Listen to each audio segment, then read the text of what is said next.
Y hablamos ahora de la muerte de una chiquita de 8 años en Lanús, sin enfermedades previas, que había estado infectada de coronavirus. Y digo bien, Andrea, había estado infectada, porque la muerte se produce después de haber cursado la infección junto a toda su familia. Ella es la que termina falleciendo.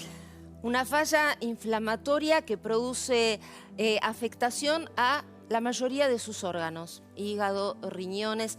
Esto es finalmente lo que produce la muerte de Julieta, de 8 años, una nena sin enfermedades de base, sin enfermedades prevalentes. Claro, su familia había contraído la enfermedad, se habían contagiado todos. Ella había cursado todo ese periodo casi sin síntomas, pero después empezaron a aparecer algunas manifestaciones, manchas en la piel, un cuadro aparentemente que era una gastroenteritis, luego sí una neumonía. Finalmente su cuadro se agrava, termina internada en una terapia intensiva del Hospital de Lanús, donde no pudo recuperarse, Julieta. Y estamos ahí con Diego de Marco. Diego, buenas tardes. Ariel, ¿cómo se dan cronológicamente los hechos? El 26 de mayo, Cintia, la mamá de Julieta, contrae coronavirus. A los 3 días, el papá de Julieta y la hermana de Julieta presentan síntomas, son considerados positivos. El 9 de junio se le da el alta al grupo familiar. Como dijo Andrea, en toda esa ventana de tiempo, en ese periodo, Julieta nunca presentó síntomas compatibles con el coronavirus. Fue diagnosticada como positivo por pertenecer a ese grupo familiar.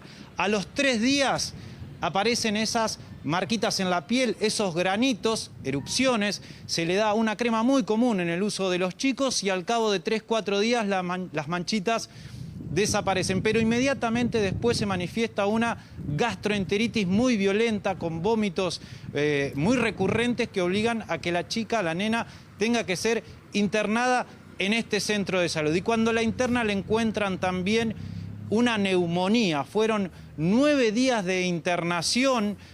A medida que iban pasando los días se notaba, la familia nos contó, un deterioro progresivo en su estado de salud que termina con ese desenlace fatal por esa falla en el organismo de diversos órganos vitales que funcionan mal al mismo tiempo y generan una descompensación que provocó en esta nena de 8 años la muerte. Nosotros hablamos con los papás, con Daniel y con Cintia, y ellas nos cuentan sobre todo lo que fue el periodo desde la aparición de las erupciones en la piel hasta la internación y el triste y trágico desenlace de la muerte de esta nena de 8 años. Si les parece, lo escuchamos.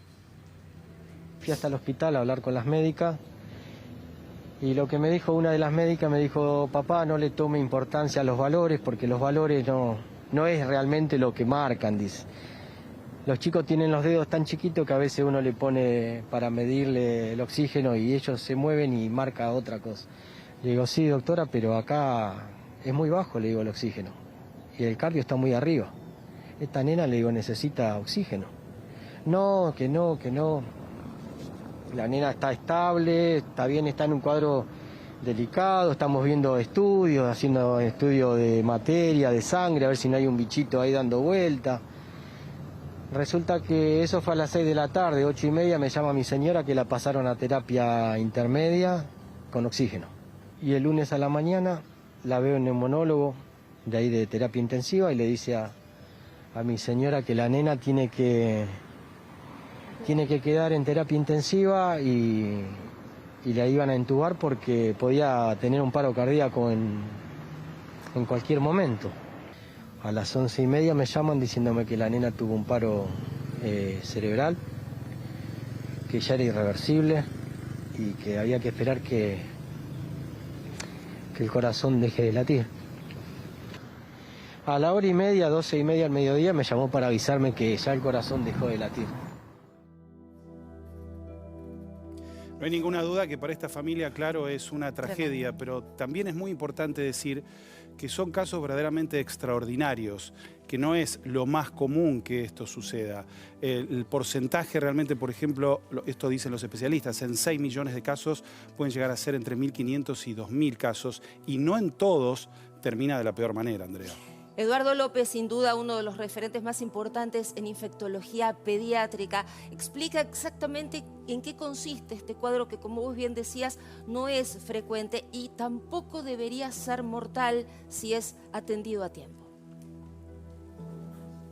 Es una complicación muy rara, pero que ocurre en el COVID-19, especialmente en niños, que se llama síndrome inflamatorio multisistémico. Y en general ocurre en niños más bien grandecitos, no chicos debajo de 2 años, ¿no?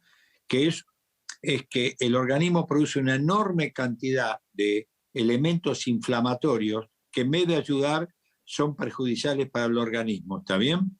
Entonces esta es una patología rara, infrecuente, que puede ocurrir. Nosotros tuvimos en el hospital de niños durante la pandemia alrededor de 22 chicos con este proceso, con grados mayores o menores, diríamos en el cual requieren muchos de ellos terapia intensiva muy precoz, ¿no?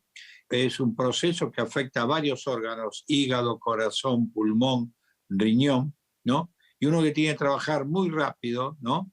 Para evitar, diríamos, hay que pasarle corticoides de altas dosis, hay que pasarle gamma globulina, y si uno lo alcanza al diagnóstico a tiempo, en general la mortalidad es muy, muy, muy baja, ¿no? Muy importante lo que decía el doctor López, ¿no? La atención rápida ante el primer síntoma y el control después si ese chiquito convivió con una familia o fue diagnosticado en su momento de COVID-19. A las 3 o 4 semanas ir a un control con el pediatra. Esto es muy importante. La atención rápida puede salvar la vida, Andrea. Y vinculando el tema con lo que hablaban antes Claudio y Mariana sobre el tema de la vacuna. Muchos dicen, bueno, ¿es necesario que los chicos se vacunen? Sí, claro. De todas formas, ¿qué estadísticas hay con respecto a la mortalidad infantil en el COVID? Es muy baja, Ariel.